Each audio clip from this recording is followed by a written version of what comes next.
Vamos, por favor, a inclinar el rostro y pedirle a Jesús entonces que venga y tome el control. Bendito Padre, te damos gracias una vez más. Porque en esta hora, al empezar este culto de adoración, donde queremos reconocer tu grandeza, sabemos que tienes un mensaje poderoso, un mensaje transformador para nosotros hoy.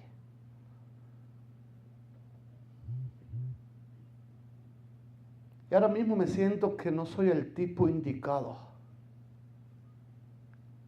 Por eso te pido, Padre, que desciendas tú y tomes el control para que tu palabra poderosa pueda fluir y que yo no sea un obstáculo, para que esa palabra entre en nuestros corazones y transforme nuestras vidas para siempre. Te pido, Dios, una vez más, que destruyas literalmente mi orgullo y permitas ocultar mi indignidad detrás de tu grandeza y mi debilidad detrás de tu inmenso poder, para que los que estamos aquí en tu presencia hoy te contemplemos a ti y solo a ti en la hermosura de tu santidad. Y que ni uno solo de los que estamos aquí hoy en tu presencia salgamos tal como llegamos, sino que seamos transformados para siempre. En el nombre de Jesús. Amén. Mis hermanos, le invito a buscar el capítulo 7 del libro de Daniel. Dios hablándole a la mujer. El capítulo 7 es un capítulo tremendo del libro de Daniel. Podríamos decir que es el centro del libro, pero también es la columna vertebral de este libro. Esta profecía del capítulo 7, aunque es paralela del capítulo 2, pero bueno, de hecho, a partir de esta profecía del capítulo 7, el libro de Daniel hace un giro. Aunque el libro de Daniel es profecía desde el capítulo 1, pero vemos que desde el capítulo 1 hasta el 6, las profecías vienen mostradas a través de historias. Y es precisamente a partir del capítulo 7 donde la profecía toma un tono apocalíptica. ¿No lo has notado? Del 7 en adelante es una profecía apocalíptica. Sigue siendo la misma profecía del capítulo 2, pero ahora se parece muchísimo al Apocalipsis, porque ahora empieza a revelar más detalles. Empieza a darle más luz a la iglesia, al pueblo de Dios, para que esté preparado para los tiempos que estamos viviendo, porque recuerda que el libro de Daniel es ¿para cuándo? Para el tiempo del fin. Tendríamos que necesitar una semana para estudiar el capítulo 7, pero he hecho un resumen de las cosas que yo he entendido que para hoy pudieran sernos útiles. Y como nos pasó ayer estudiando el capítulo 12 de Apocalipsis, también pues acá se va de cronología la historia. Ya la profecía no tiene que ver con cronología. Te demostré ayer con el capítulo 1 de Apocalipsis que el profeta solo escribe lo que ve. Y lo que le van dando lo escribe, no importa si algo pasó antes o después. Y ahora realmente vemos que en el capítulo 7 volvemos al año 553 a.C., es decir, el momento en el que está reinando Belsasar. Y ya en el capítulo 5 se estudia la caída de este hombre, la caída de Belsasar, toda su arrogancia. Este Belsasar, hijo de Nitocris, hija de Nabucodonosor, casada con Nabonido, ya después que Nabucodonosor muere de 104 años de edad, ya viejo, muere Nabucodonosor, fue bendecido por Dios realmente. Ya hacía 20 años que Nabucodonosor había muerto cuando este jovencito de solo 26 años, insolente, porque además era un joven insolente, se pone a gobernar en lugar de su padre Nabonido, porque su padre Nabonido era poeta, era como Orlandito y como Saúl, que hacían canciones y poesía. Pues este se fue al desierto y dejó en manos bien irresponsables pudiéramos decir el reino, pero tenía su culpa Nabonido, porque Nabonido desde que llegó al trono se dedicó a levantar los altares que Nabucodonosor ya había sellado, había cerrado. Pues Nabonido le dio este ejemplo a su hijo y lo que dejó allí fue un insolente rebelde. Y en el capítulo 5 pues nos cuenta todo lo que tuvo que sufrir por su insolencia. Y ahora pues él nos lleva a ese mismo periodo, Daniel nos lleva a ese mismo periodo porque fue una visión que él recibe mientras este insolente estaba gobernando. Así que este capítulo es un paralelo con al Daniel 2 y cubre el mismo periodo de tiempo, pues desde Babilonia hasta el fin de la historia humana, y evoca los mismos 4 reinos representados simbólicamente en el capítulo 2 por metales. Y este paralelismo es la clave de nuestro método de interpretación. Y hemos podido llegar a la conclusión de que la profecía bíblica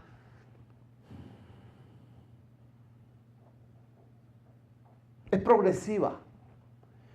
Como decíamos acerca del libro de Daniel, de Apocalipsis el otro día, decíamos que del capítulo 1 al capítulo 6 de Apocalipsis pues ya estaba toda la historia contada y cómo Dios iba a resolver. Lo que se iba repitiendo la misma historia 3 veces más en el libro para darnos más detalles, más claridad. Y esto es lo que encontramos cuando llegamos al capítulo 7.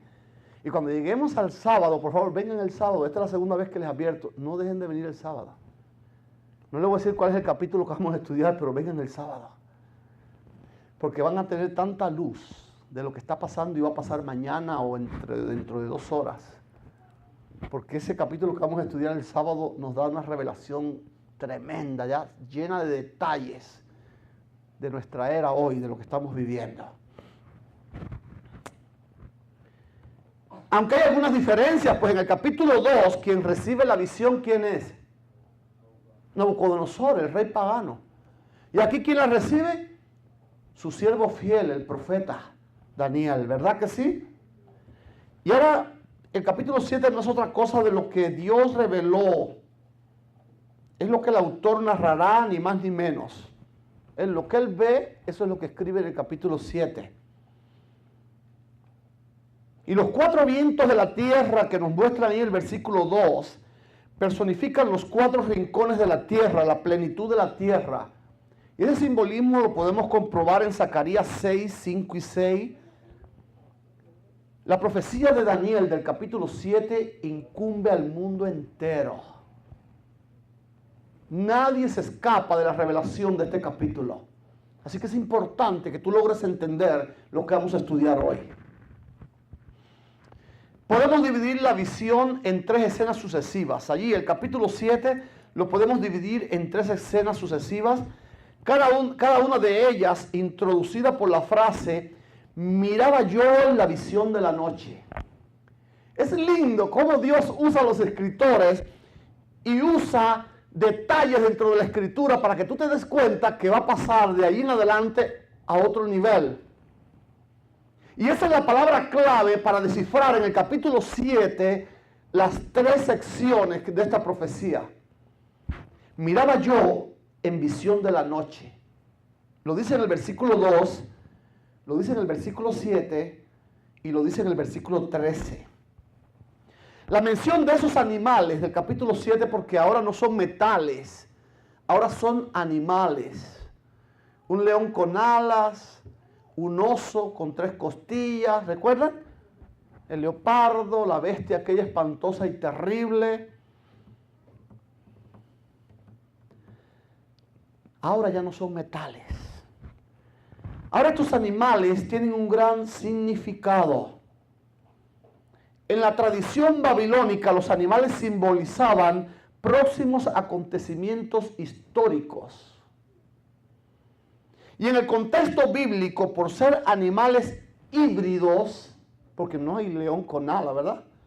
Eran híbridos, representan fuerzas malignas. Todos estos tenían algo en común y eran poderes perseguidores de Dios y del pueblo de Dios. Eran poderes malignos. ¿En manos de quién estaban? De aquel que cree que tiene el control del mundo. Por ejemplo, en el versículo 4 se nos presenta el primer reino como un león. Y el león corresponde al primer metal del estatua de Daniel 2 y representa a Babilonia. El arte babilónico a menudo pinta leones alados y se pueden ver claramente en los museos.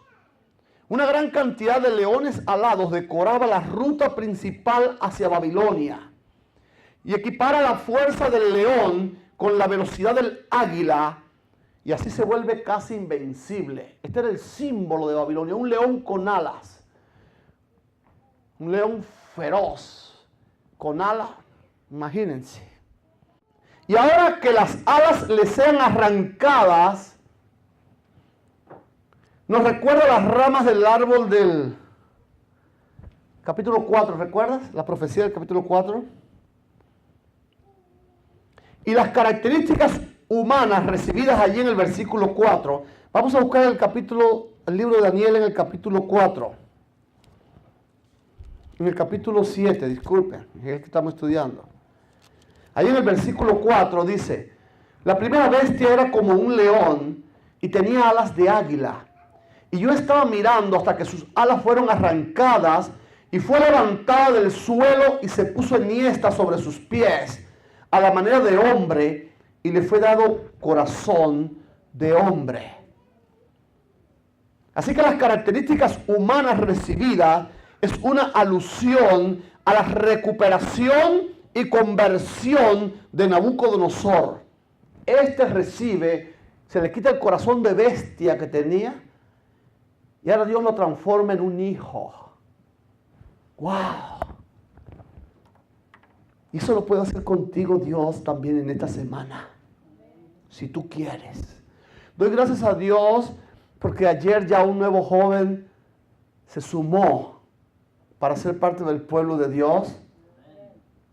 Me dio mucho gusto escuchar que David está tomando la decisión y quiero que oren por él para que el sábado podamos tener este segundo bautizo también. No hemos hecho ningún llamado a bautismo y ya hay 2 jóvenes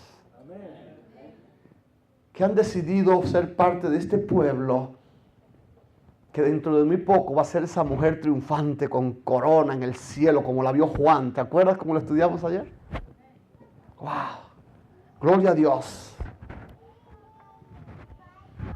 En el versículo 5 ahora nos habla de otro animal. Y aquí una segunda bestia, dice Daniel 7, semejante a un oso, la cual se alzaba de un costado más que del otro, y tenía en su boca 3 costillas entre los dientes, y le fue dicho así, levántate y devora mucha carne. El oso era reconocido por su crueldad. De hecho, cuando se habla en profecía y se menciona al oso, se está hablando de crueldad. Eso lo podemos ver en 2 de Samuel 17:8, Proverbios 28:15, Amós 5:19, donde la Biblia te da detalles de por qué usa esos en profecía estos códigos. La misma Biblia tiene sus respuestas. Y corresponde al pecho y brazos de plata de la estatua de Daniel 2. El que estaba alzado de un costado más que del otro representa el poder de los medos y los persas.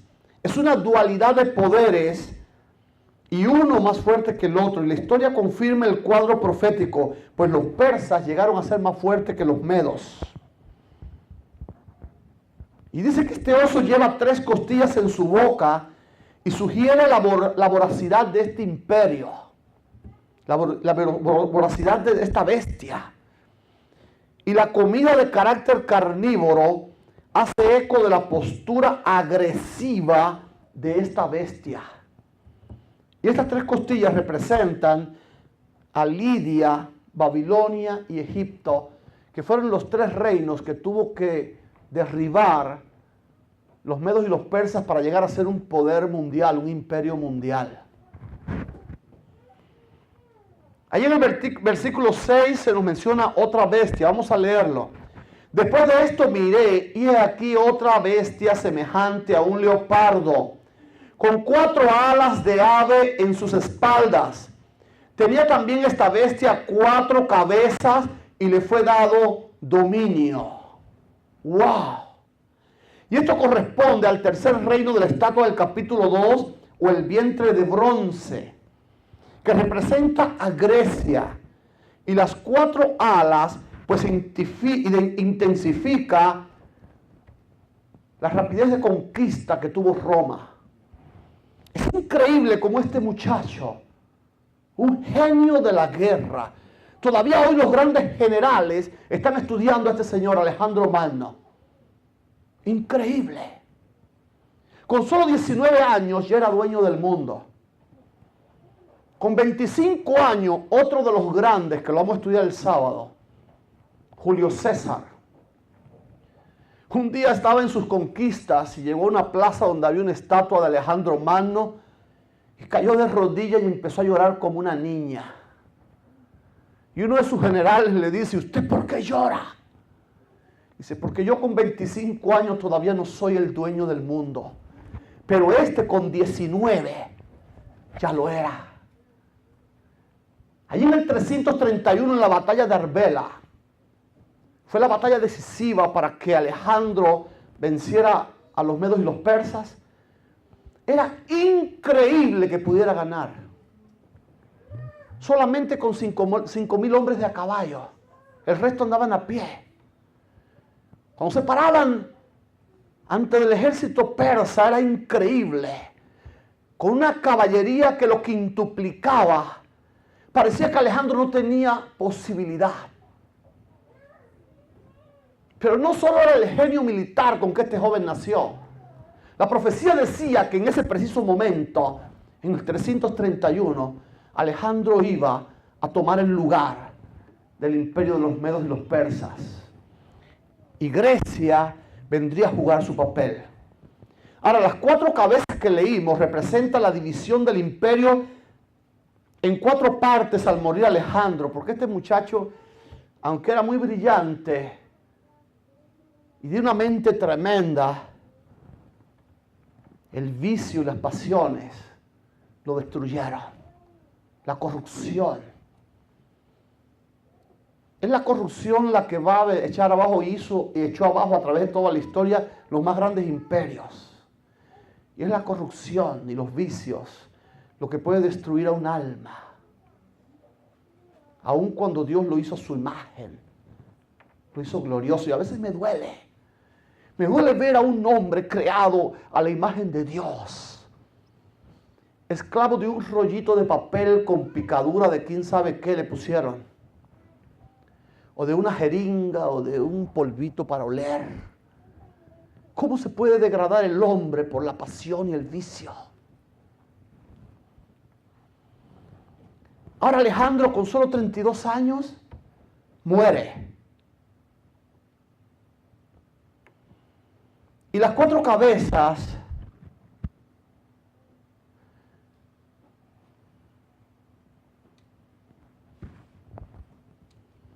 de que se habla allí es que sus 4 generales se dividieron el imperio entre ellos.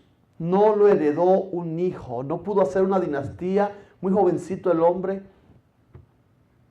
por sus desequilibrios muere.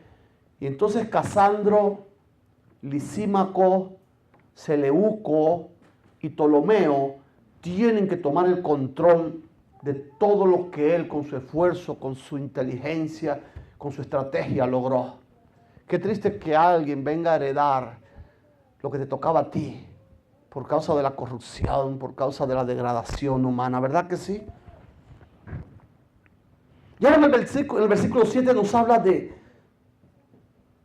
otra bestia. Dice el versículo 7, después de esto miraba yo en las visiones de la noche, y he aquí la 4ª bestia espantosa y terrible y en gran manera fuerte, la cual tenía unos dientes grandes de hierro, devoraba y desmenuzaba y las sobras hollaba con los pies, y era muy diferente de todas las bestias que vi antes que ella, y tenía 10 cuernos. ¡Wow! Vamos a seguir leyendo. Mientras yo contemplaba, versículo 8, los cuernos, he aquí que otro cuerno pequeño salía entre ellos, y delante de él fueron arrancados 3 cuernos de los primeros. Y he aquí este cuerno tenía ojos como de hombre y una boca que hablaba grandes cosas. Ahora aquí hay una bestia que no se puede identificar. Por lo menos Daniel no la puede identificar.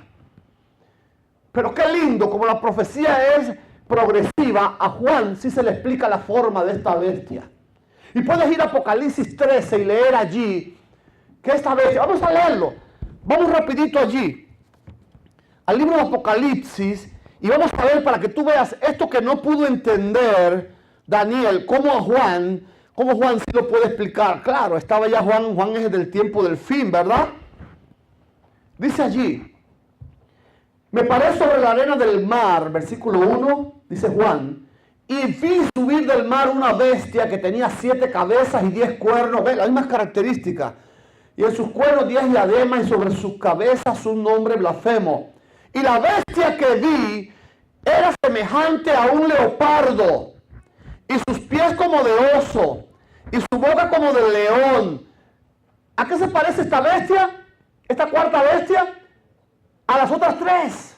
Aunque dice Daniel que es un poder distinto. ¿Sabe por qué es un poder distinto? Porque era un poder político religioso.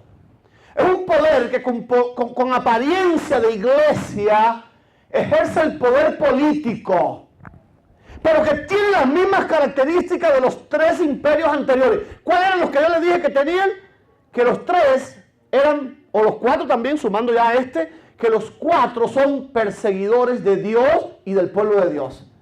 Son poderes intolerantes con el pueblo de Dios. Y ahí me da gracia, ¿cómo es que este cuarto poder viene a ser una iglesia?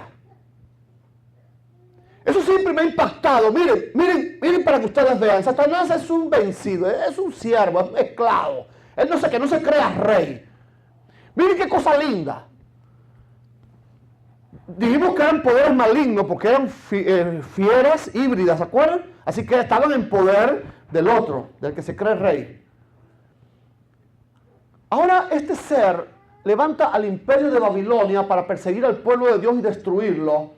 Y resulta que a su más inminente emperador, Dios lo convierte como un hijo. Al león, ¿te acuerdas? Lo convirtió a Nabucodonosor en un hijo.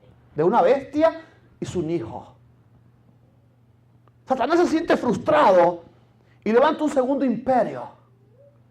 Los medos y los persas. Pero de los medos y los persas, hubieron por lo menos 4 reyes que fueron siervos de Jehová. 3 Darío y un Ciro.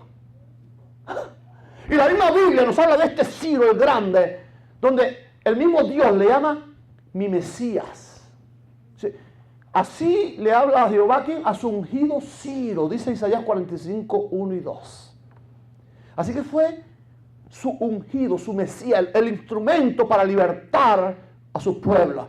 Así que Satanás se siente frustrado, porque tampoco el imperio de los medos y los persas pudo acabar con el pueblo de Dios.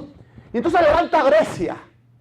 ¿Y qué pasa? Aunque este muchacho era un inmundo y todo lo demás, pero cuando se vio en las profecías bíblicas también, dijo, wow, qué Dios tan grande como este. Y mandó a escribir allí en Alejandría, donde estaba su capital de su imperio, mandó a escribir la Septuaginta. Y tradujo el griego la palabra de Dios y la llevó a todo su imperio, que ya era el más grande de que había alcanzado territorio. Aunque se murió perdido porque él era un perdido, pero hasta él hizo una obra. ¿Sí o no? Y ahora cuando 3 imperios mundanos, civiles, políticos no pueden derribar y destruir y desaparecer al pueblo de Dios, ahora a Satanás se le ocurre una idea. ¿Qué tal si este otro poder, este cuarto poder que voy a usar, va a ser la mismísima iglesia de Dios? ¿Y sabe qué? Casi que lo logró. Este poder, como vamos a ver aquí delante, casi extermina. Ese exterminó más que cualquier otro poder político anterior. Mató, persiguió, y todavía hoy está haciendo daño hasta que el mismo Dios venga y lo elimine en su momento. Todavía hoy está haciendo de las suyas. Y ahora el capítulo de Daniel como que se olvida un poco de las 3 bestias y se concentra en esta cuarta, pero Daniel hace mucho énfasis en este cuerno pequeño. Cuerno en profecía significa poder, reino. Y él quiere saber qué pasa con este cuerno pequeño, y casi todo allí el capítulo 7 ya se basa en la obra de este cuerno. Y allí en el versículo 8 nos dice que tiene rostro humano. Esto es interesante, porque aunque se quiera hacer pasar por Dios, es un humano, imperfecto. Y esto representa un punto culminante en el capítulo. Se convierte en la única preocupación de Daniel. Él pregunta 3 veces allí, en el capítulo, versículo 8, versículo 24 y versículo 25. Está muy interesado él en qué pasa con este cuerno, quién es y cómo vamos a salir de él. Es el último y mayor poder sobre la tierra. Y el profeta lo describe en detalle. En primer lugar, su aspecto. El elemento humano del cuerno pequeño lo hace distinto a todos los demás poderes animales del capítulo, ¿sí o no? Y esto le da una connotación religiosa. El cuerno pequeño es un poder político religioso. Algo interesante que él resalte es su tiempo. Aparece cronológicamente después de los 10 cuernos. Es decir, después de que Europa se divide, el Imperio Romano se divide en 10 países, que los cuales llegan a componer lo que es hoy Europa. Así que este poder, este cuerno pequeño surge después que el Imperio Romano se convierte en lo que es hoy Europa, las 10 tribus estas que se... Quiere decir que nos está dando estos detalles Daniel para que tú te ubiques. Y para que tú entiendas quién verdaderamente es este poder. Y provoca, aparece cronológicamente después de los 10 cuernos, incluso provoca en el proceso la caída de 3 de ellos. Estos 3 que caen son pueblos arrianos del cristianismo que estaban en conflicto con este cuerno pequeño, el papado. Por ejemplo, los visigodos fueron vencidos por el rey católico Clodoveo de Francia, conocido también como el Nuevo Constantino, en el año 508 después de Cristo. Y Justiniano y el ejército de las fuerzas católicas vencieron a los vándalos en el 534 después de Cristo y a los ostrogodos en el 538, cumpliéndose la profecía. ¿Te acuerdas de las 3 costillas aquellas que, las 3 costillas de los 3 reinos que el cuerno pequeño, los 3 cuernos que el cuerno pequeño iba a desaparecer?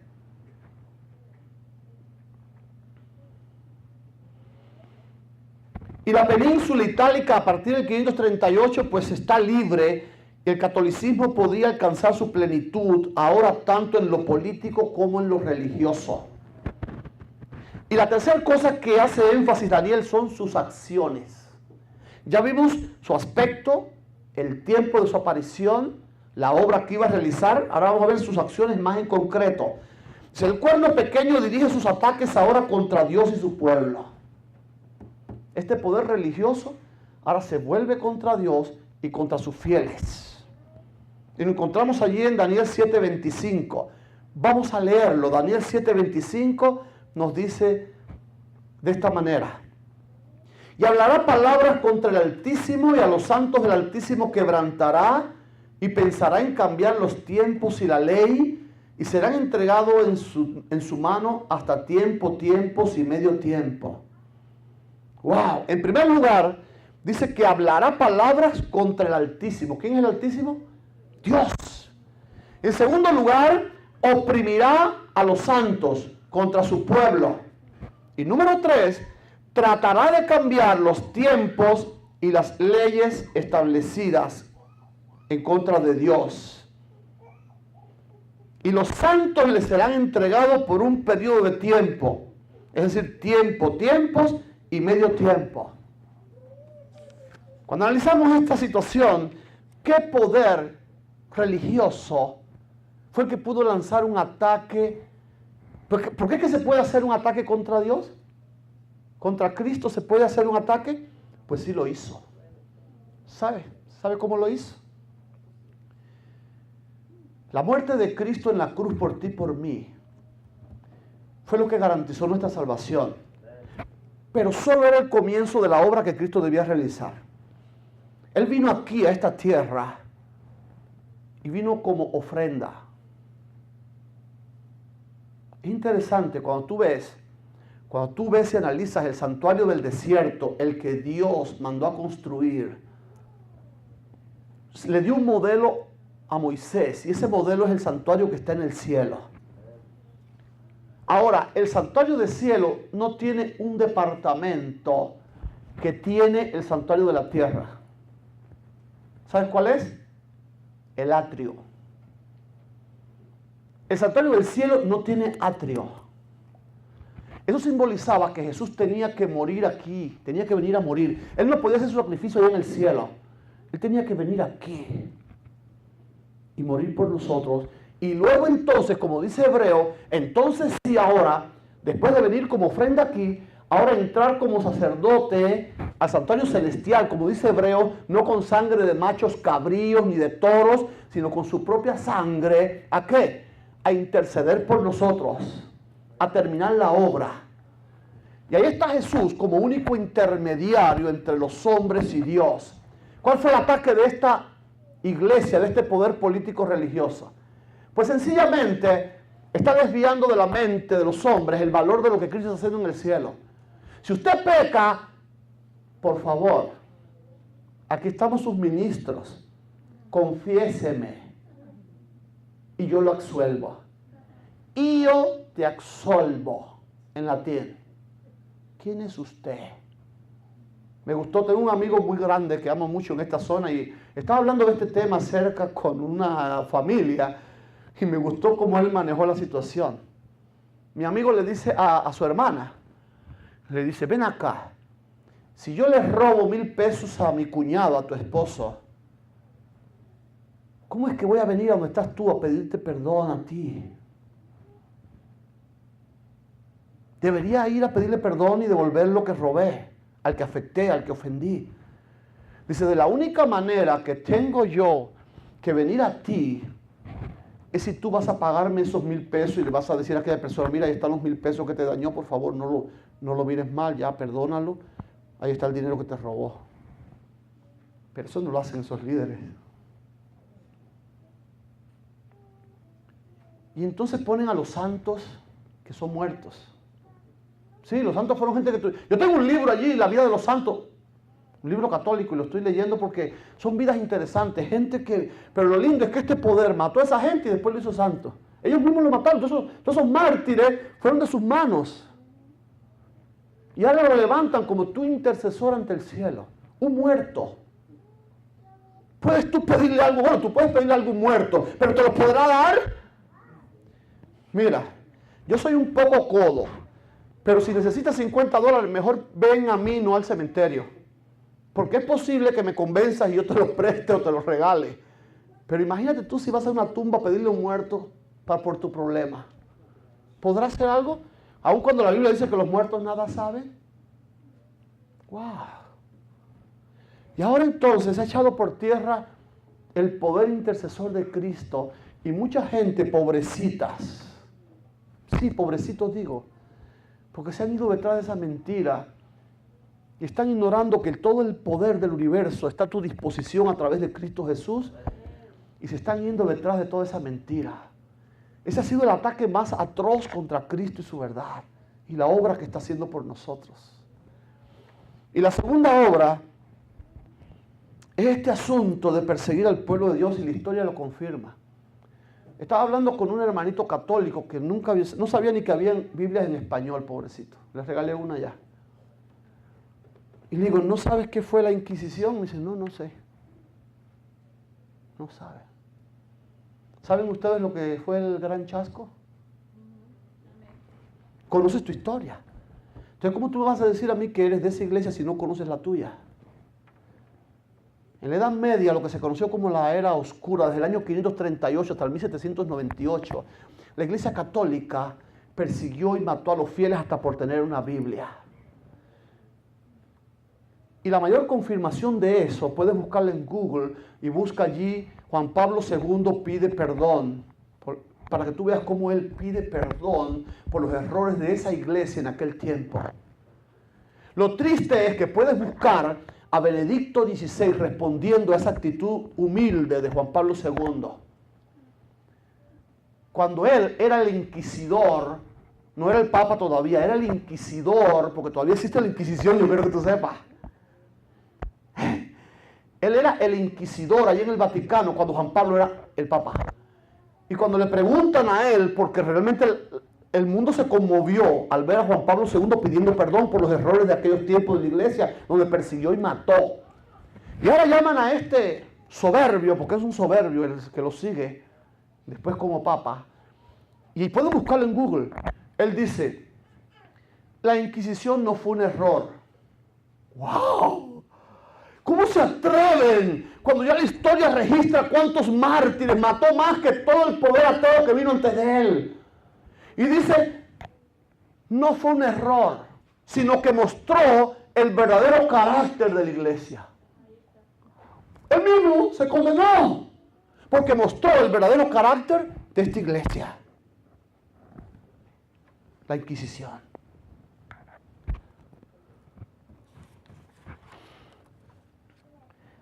Hablar palabras contra Dios transmite la idea de presunción y orgullo.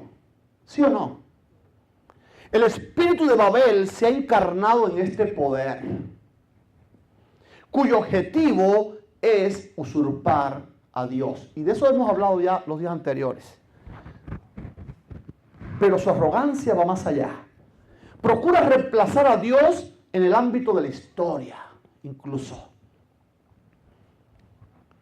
Contra el pueblo de Dios, el cuerno pequeño se vuelve ahora contra los santos, los persigue y los mata. La persecución es el corolario fatal de la usurpación humana de Dios. La persecución dura un tiempo, tiempos y la mitad de un tiempo, es decir, 3 años y medio. Este periodo aparece 7 veces entre Daniel y Apocalipsis.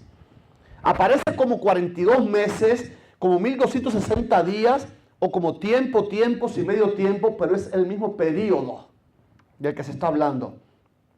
En el lenguaje profético, un día equivale a un año.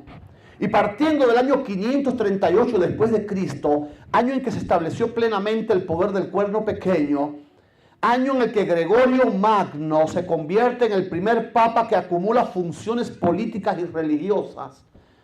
Llegamos entonces y contamos a partir de ahí al 1798. Durante este periodo de 1260 años, la historia de la iglesia medieval deja su estela de sangriento rastro, cruzadas, inquisición. ¿Quieren saber las cruzadas por qué surgen? ¿Quieren que se lo diga? Vengan el sábado. Vamos a hablar de eso.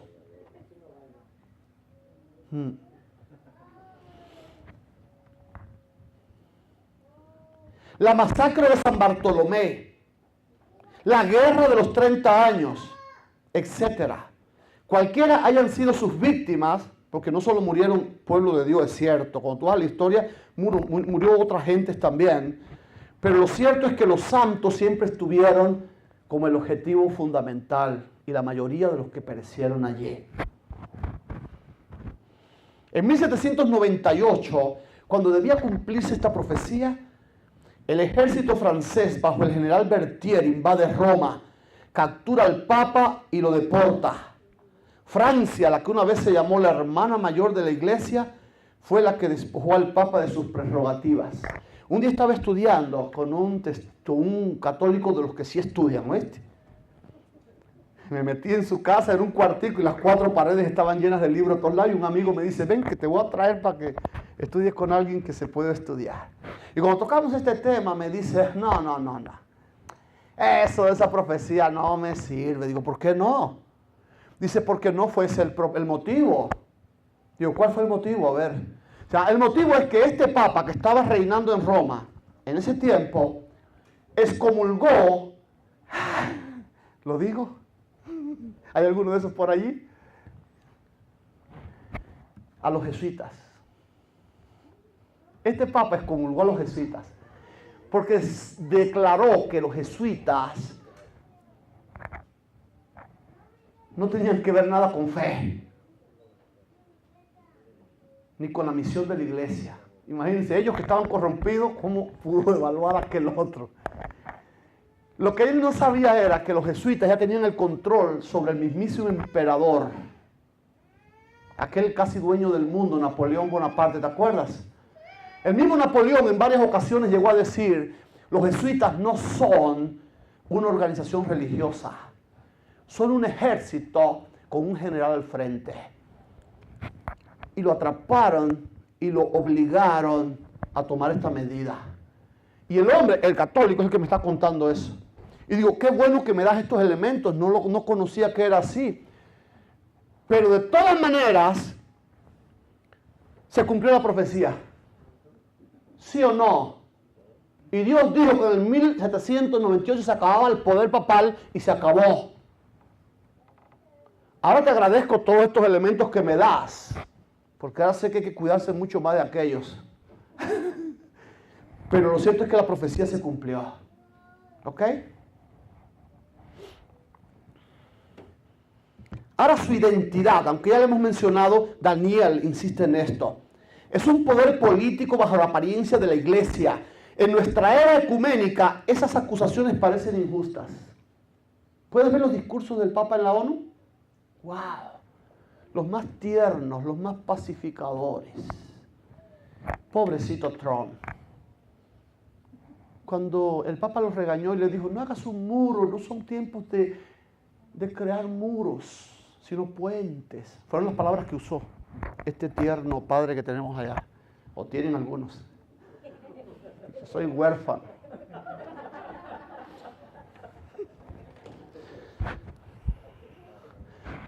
Este insolente le dice, vamos a ver cuando el terrorismo cerque al Vaticano, me vas a tener que pedir ayúdame.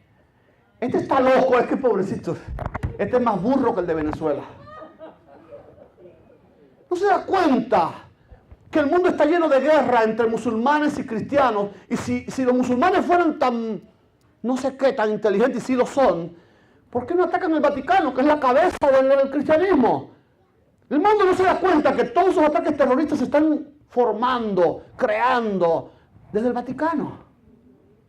Bueno, ya el hombre va a ir a entrevistarse con él a cambiar su opinión. Él no la va a cambiar, se la van a cambiar. ¿Ok? Es un poder político bajo la apariencia de la iglesia. Y ahora parece que es injusta esta acusación. Después de todo se dice que la era del oscurantismo terminó. Y se sigue argumentando que la Iglesia Católica actual trabaja por la paz mundial y patrocina organizaciones humanitarias. Como que sacar a colación la profecía como que está fuera de lugar ahora. Sin embargo, el presente no borra el pasado. Y los que olvidan la historia, dice José Martí, el más brillante de los cubanos, están condenados a vivirla de nuevo. El hecho es que la profecía se ha cumplido y se seguirá cumpliendo. Y aunque esta iglesia hoy no persiga más, ya hizo una obra increíble. Ha cambiado los tiempos y la ley. Tiempos en profecía significa eso mismo, profecía. Por eso dice que en Crónicas dice que los hijos de Jave eran entendidos en los tiempos. Eran entendidos en profecía. Por eso el ángel poderoso, con un arcoíris sobre la cabeza, de Apocalipsis 10, dice, y yo juro por el que está en el cielo, en la tierra y debajo de la tierra, que el tiempo no será más, ya no hay más profecía de tiempo, se acabó.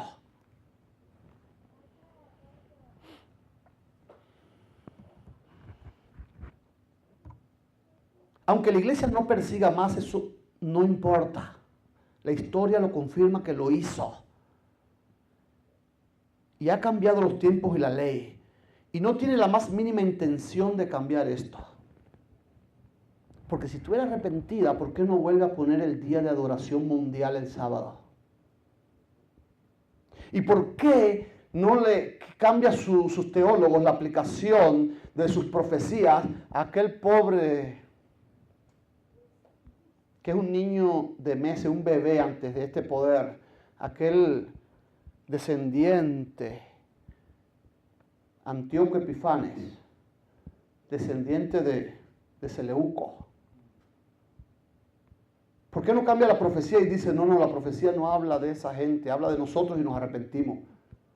¿Por qué no hacen eso? ¿Por qué siguen diciéndole al mundo, ya esa profecía se cumplió en el pasado y es Seleuco o Antíoco Epifanes, perdón, el que se cumple la profecía? ¿Por qué quiere seguir ocultándose? El dogma ha cambiado. El día de reposo lo ha cambiado del sábado al domingo. Apocalipsis predice su surgimiento como el poder político religioso. El hecho de que la iglesia de Dios quiera que testificara en su favor en frente de cargos de usurpación, naturalmente nos sorprende. Pero la profecía se ha cumplido. La iglesia de Dios tuvo que testificar con sus vidas. Por cierto, nuestra interpretación del texto no es nueva, ni es solo de los adventistas. Aún así, en el fragor de la discusión no debemos irnos al extremo. Esto sí quiero decirle.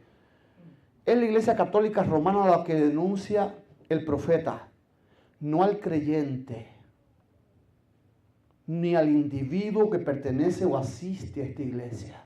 ¿Ok? Si no, vete al capítulo 18 de Apocalipsis, donde Dios, Jesús mismo, no somos nosotros, Jesús mismo enumera todas las abominaciones de esta iglesia, de esa que estamos hablando, de esa mujer. Y cuando termina, entonces dice, salid de ella, pueblo mío. Así que todavía hay pueblo allí que tiene que salir. Así que cuidadito con juzgar a los que están ahí dentro, sino más bien ayúdales, alúmbrales, para que tú seas la voz de Dios diciendo, hijito, salid de ella.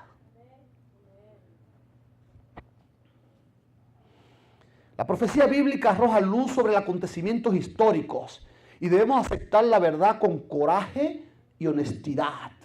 Y eso nos está faltando a muchos líderes. La sinceridad no es suficiente. Y ahora vamos a entrar en la parte más importante, que es realmente como se titula el tema de esta noche. El asunto de los libros abiertos. A partir del versículo 9 y 13, después de la obra terrible de este poder político-religioso, se nos presenta una escena de juicio. El veredicto no descansa en nuestras manos. Así que por favor no juzgues a esa gente. Porque quien va a juzgar, ¿quién es? El juicio está más allá del control humano. Y es un acontecimiento en el tiempo y en el espacio. Dios tiene planificado el momento en que los va a juzgar. Hoy tenemos que mirar como un tiempo de gracia para los que están allí, a que salgan a la luz, a la verdad, a la salvación. El juicio descrito aquí socava todos nuestros preconceptos que tenemos acerca de él. Este juicio no se refiere al momento en que morimos, ni al momento de la segunda venida de Cristo, ni al milenio. Para Daniel, el juicio es un acontecimiento único y universal que tiene lugar en los momentos finales de la historia humana, hoy. El juicio viene justo después del cuerno pequeño y su hegemonía, es decir, después de 1798. Esta es la última etapa ya de la historia humana antes de la segunda venida de Cristo a esta tierra. Daniel considera que es el acontecimiento más importante de la profecía. Está justo en el centro del capítulo 7 y este precisamente es el centro del libro. El juicio es el centro de todo lo que es el libro de Daniel. En nuestras mentes, juicio transmite la idea de delito y castigo. Aquí casi no usan esta expresión. Aquí la corte. La corte es el edificio, no sé. Pero lo que se hace ahí son juicios, ¿sabes? Y cuando nos dicen la corte, ¿qué pasa con nosotros? ¿Cuántos quieren ir allá? ¿Cuántos quieren ir a Walt Disney? Todos. Anótame estos nombres allí. Primer anciano. Para llevarlos a la corte.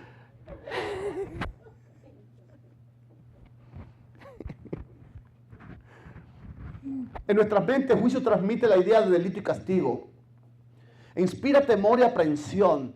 No obstante, bíblicamente, es desde el punto de vista de reivindicar al oprimido, la víctima sufriente sobre el opresor y el mal. Ese es el propósito del juicio. Es por esto que en hebreo la palabra justicia, tzedakah, significa también amor. Y libera al oprimido para que retorne a la vida. Por eso dice que el juicio es dado a favor de los santos en el versículo 22 y en contra de sus enemigos. Así, el juicio asume dos aspectos. Uno negativo, en contra del cuerno pequeño, y uno positivo para los santos que reciben el reino de Dios en el versículo 27. La escena del juicio está dominada por imágenes. El trono del anciano de día y los libros que fueron abiertos. El trono, en primer lugar, es lo primero que ve Daniel. Y es diferente de los demás tronos que aparecen en la visión. Hace alusión al juicio de Dios y evoca la sede de la justicia. El juicio es una función real. ¿Le corresponde a quién? Al rey. Todos los enemigos de Dios serán exterminados. Su presencia domina todo y tiene el control de todo. El anciano de días transmite la idea de la eternidad de Dios. Esa expresión que se usa, el anciano de días, a eso es a lo que hace referencia, a la eternidad de Dios, el rey juez. El concepto es reforzado por la imagen del cabello blanco. Su edad lo califica para ser juez. Es una señal de sabiduría. El anciano de días es el mismo Dios. Solo Él conoce toda la historia y está en óptimas condiciones para juzgar. Su vestido blanco como la nieve representa su carácter. Y al no haber participado del pecado que está por condenar, lo hace apto. Los libros abiertos. Los libros se abren inmediatamente después que el anciano de día se sienta. Es el procedimiento del juicio. La mención de los libros implica juicio. Su función es registrar todas las acciones pasadas. Sin embargo, el momento en que se abren los libros no corresponde con la ejecución de la sentencia. La sentencia va a venir después. Lo que Daniel ve durante el juicio es el veredicto. Dios quiere que veamos el juicio como una buena noticia. El juicio anuncia un nuevo mundo, un nuevo orden. ¿Han escuchado esa palabra? ¿Han escuchado ustedes esa expresión? ¿Queremos un nuevo orden mundial? Eso va a venir, pero no de mano de los hombres. Dios es el que va a garantizar un nuevo orden mundial. La promesa del fin de nuestra miseria se predice como un nuevo y luminoso amanecer. Versículos 13 y 14, la esencia de todo este capítulo. Esta etapa es la más fantástica de todo el capítulo. El Hijo de Hombre aparece como montado sobre las nubes. Esto de Hijo de Hombre es una expresión para referirse a alguien de naturaleza humana. Y se refiere a Jesucristo. La descripción, según los tiempos verbales usados, lo que dice es, entre la venida del Hijo del Hombre a inaugurar su reino y el establecimiento real de ese reino, será un encuentro cercano con el anciano de días en ocasión del juicio. Jesús está precisamente en presencia del Padre celebrando esta situación. O sea, uno de los pasos hasta el restablecimiento del reino es un periodo de juicio. Este mismo Hijo de Hombre que hoy está delante del Padre intercediendo por ti y por mí y que ha participado en el juicio, va a reaparecer para salvar a la multitud de los santos. Porque aunque la Iglesia Católica se haya olvidado de sus muertos, aunque la historia se haya olvidado de sus muertos, Dios no se ha olvidado de sus mártires. Por eso me gusta cuando Pablo le habla allí en 2 Tesalonicenses, a los que dicen, no estén tristes por los que duermen. Tengo algo que decirles en cuanto a eso. Porque nosotros los que vivimos a la venida de Jesús, no les precederemos. Porque el mismo, ¿quién? Dios, el mismo Jesús. ¿De qué me está hablando Pablo? Pablo me está diciendo que para tu salvación Dios puede enviarte a un cubano y a un mexicano para que te dé los estudios. Pero para venir a buscarte, Él no va a enviar a nadie. Él mismo va a venir a buscarte. Y el mismo Dios, con voz de arcángel y con trompeta de Dios, descenderá del cielo. Y los muertos en Cristo resucitarán primero. Ese es el privilegio de su fidelidad. Para todos aquellos que hoy duermen en la paz de los que esperan su venida. Y nosotros, dice Pablo, tranquilos también los que estén vivos, porque también hay para nosotros. En un abrir y cerrar de ojos seremos transformados. Y nos iremos junto con esos santos que se van a levantar de las tumbas y nos iremos con Cristo. ¿Recuerdas Apocalipsis 12? ¿Qué es lo que le fueron dadas a la iglesia? Alas. Volaremos para estar en la presencia de Dios por toda la eternidad. ¿Cuántos quisieran en esta noche participar de la venganza de Dios, de aquel poder que ha usurpado su poder y nos ha perseguido desde la historia de los fieles hasta hoy? Y todavía a estas alturas se cree que tiene el control del mundo. ¿Cuántos de ustedes quisieran pedirle a Dios fidelidad y sabiduría para que no importa cuáles sean los tiempos que nos toquen por vivir a partir de mañana, tú y yo seamos de ese grupo, o de los resucitados o de los transformados, que nos iremos a reinar para siempre? ¿Quieres ser? Yo quiero. Bendito Padre Celestial, gracias Dios por la luz de tu palabra. Gracias porque cuando revisamos la historia nos damos cuenta que la única verdad en este mundo es tu palabra. Gracias porque no harás nada sin que antes nos los comuniques a nosotros tus siervos, a nosotros tus hijos. Tu palabra, Padre, nos revela no solo a la altura del camino en que vamos, sino también nos muestra cómo ser triunfadores en esta batalla. Permite que en esta hora tú puedas descender con nosotros, tomarnos de la mano y ayudarnos a caminar la parte del camino que nos falta. Oh Dios bendito, en tus manos estamos. Queremos ser tu pueblo.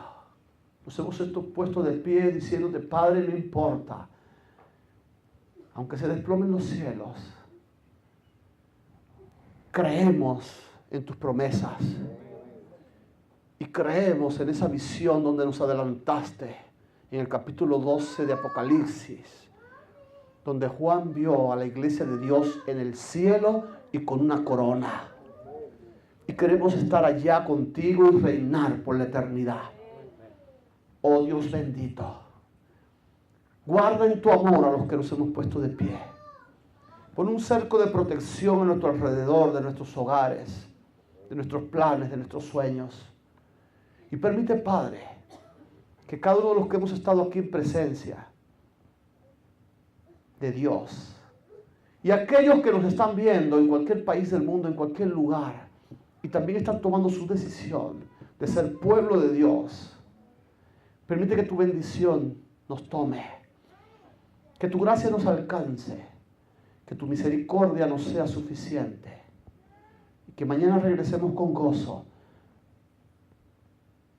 a este lugar para reconocerte, para agradecerte y para salir bendecidos una vez más. En el nombre de Jesús. Amén.